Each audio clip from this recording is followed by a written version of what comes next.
Sì, sono soddisfatta, finalmente tiro un sospiro di sollievo, d'altro canto anche in questi giorni i consiglieri di maggioranza mi avevano espresso la loro fiducia, quindi sicuramente me lo aspettavo.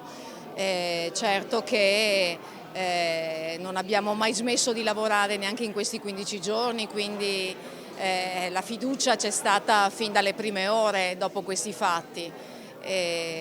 E quindi questa sera è stata solo riconfermata e li ringrazio per questo. Al primo consiglio comunale dopo la vicenda giudiziaria che l'ha indirettamente coinvolta, la sindaca di Santa Maria di Sala, che non ha mai avuto intenzione di dimettersi, ha ottenuto la fiducia, esordendo dicendo che i metodi dell'ex sindaco Fragomeni, oggi ai domiciliari come gli altri 5 coinvolti, non l'avevano mai convinta fino in fondo, motivo per cui lo marcava stretto. Io sono stata in prima linea dal primo momento e ho, ve lo garantisco, valutato ogni situazione, ogni pratica di carattere urbanistico in prima persona.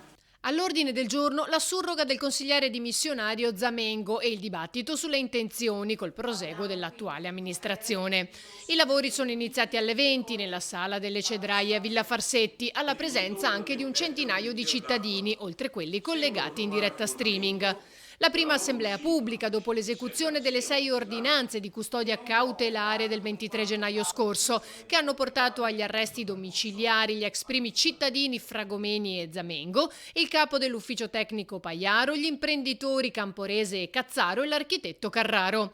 Zamengo ha presentato le dimissioni il 26 gennaio, gli è subentrato Nebradiga. Nuovo capogruppo per Coraggio Italia invece è stato nominato Montin. Per quanto riguarda Fragomeni invece le dimissioni sono state annunciate ma non ancora ufficializzate.